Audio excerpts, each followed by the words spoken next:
عزیز ساتھیوں، اس وقت میری تقریر کا موضوع وقت کی قدر و قیمت اور اہمیت ہے۔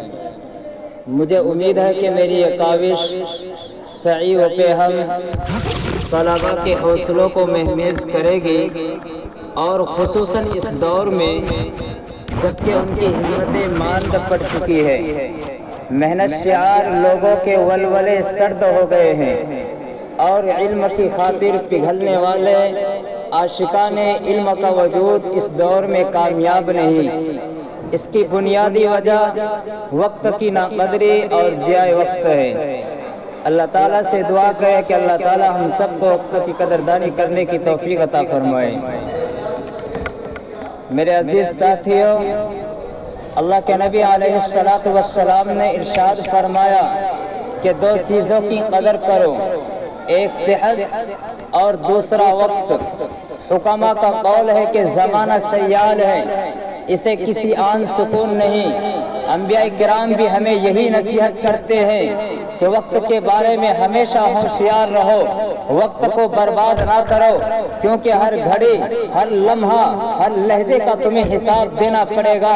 اور تاریخ بھی ہمیں یہی سبق دیتی ہے، اور صدیوں کا تجربہ بھی ہمیں یہی سکھاتا ہے کہ دنیا میں جتنی بھی کامیاب و کامران ہستیاں گزری ہے، ان کی کامیابی و ناموری کا راز صرف وقت کی اہمیت اور اس کا صحیح استعمال تھا۔ حضرات گرامی،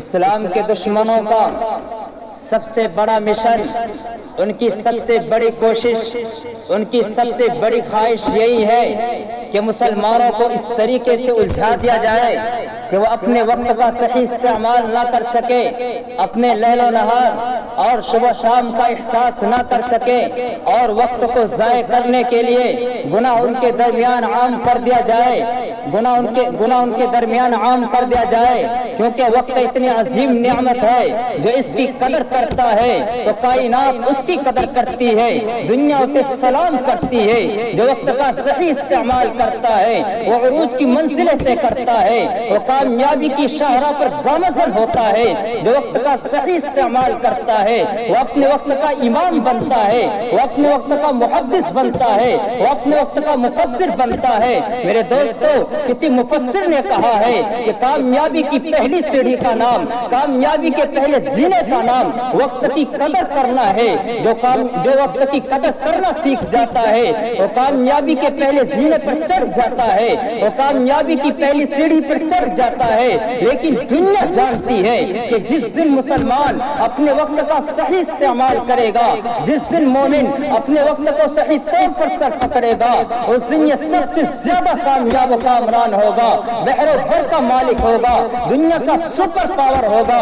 لیکن ہمیں گناہوں میں الجھا دیا جاتا ہے، لہو و لعب اور کھیل کود میں لگا دیا جاتا ہے، تاکہ ہم وقت کی قدر نہ کر سکے اور وقت کی اہمیت نہ پہچان سکے۔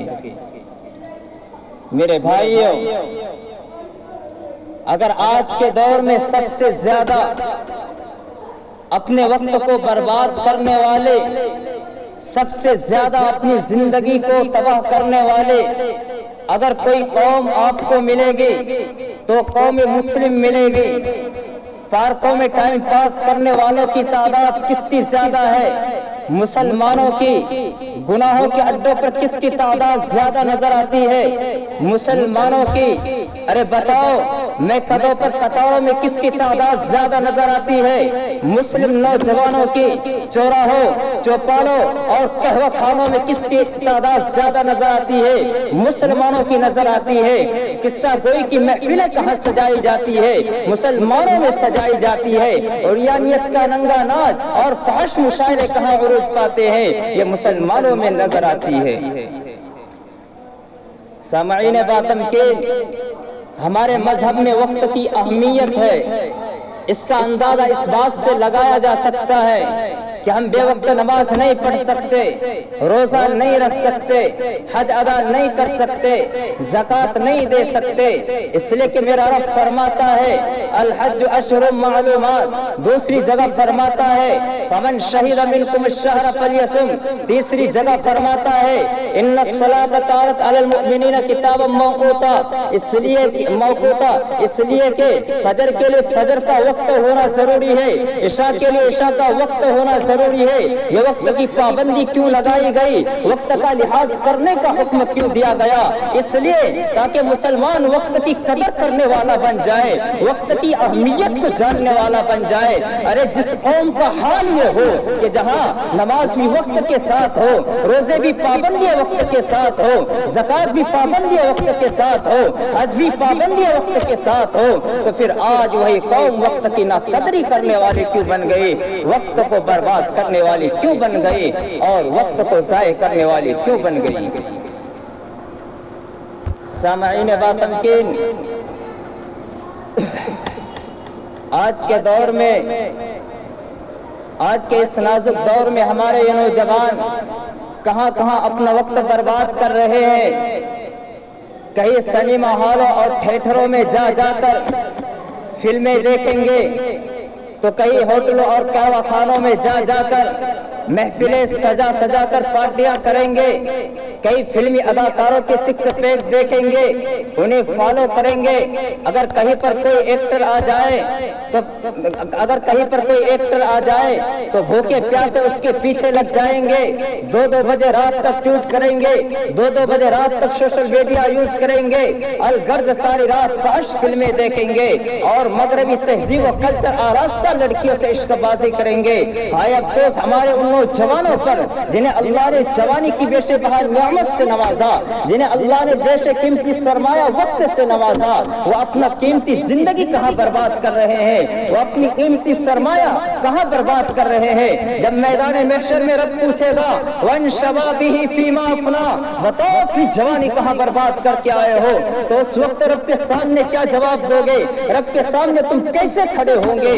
کیا تم کسی ایکٹر سے جا کر کہو گے کہ میں تمہارا عاشق تھا، میرا مرنا جینا تمہارے لیے تھا، تو آپ کی کچھ مدد کر سکے گا، تو آپ کے کچھ کام آ سکے گا؟ نہیں، ہرگز نہیں۔ میں بانگ دول یہ واضح کر دینا چاہتا ہوں کہ لوگ مجرم ہیں، قوم کے دشمن ہیں، سماج میں بے پردگی عام کرنے والے ہیں۔ ان لوگوں نے، ان مجرموں نے، ان مجوسیوں نے، ان ہجڑوں نے لاکھوں روپے لے کر ننگی تصویریں اور ننگے کانسیپٹ ہماری سماج کی بہن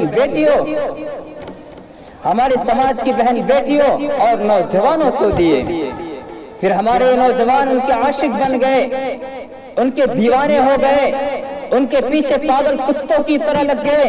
نتیجہ کیا ہوا کہ امت کے نوجوانوں نے اپنی قیمتی زندگی ان کے پیچھے ضائع کر دی۔ میرے بھائیو، ہماری زندگی کا سب سے قیمتی سرمایہ وقت ہے، اگر یہ یوں ہی بیکار صرف ہو گیا تو بعد میں بڑا ملال ہوگا، کیونکہ وقت دوبارہ واپس آنے والا نہیں ہے۔ اس لیے کہ دولت اگر کھو گئی، لٹ گئی، چھن گئی تو محنت کر کے اسے پھر سے حاصل کیا جا سکتا ہے، لیکن وقت کو حاصل نہیں کیا جا سکتا۔ ارے ہماری زندگی کی مثال تو اس برف کی سل کی طرح ہے جو مسلسل پگھل رہی ہو، اگر اس سل کو کام میں لایا گیا تو وہ ہمارے لیے مفید ہوگی، ورنہ یوں ہی برباد ہو جائے گی۔ ٹھیک اسی طرح اگر ہم نے اپنی زندگی سے نفع اٹھایا تو ہم دنیا و آخرت میں کامیاب ہوں گے، ورنہ ہمارا ٹھکانہ برا ہوگا اگر ہم نے وقت کی قدر نہ کی، وقت کی اہمیت کو نہ جانا۔ اللہ تعالیٰ سے آؤ ہم سب مل کر اس میں مصمم کریں کہ اللہ تعالیٰ ہم سب کو وقت کی قدر کرنے والا بنا دے۔ آمین۔ وما توفیقی الا باللہ۔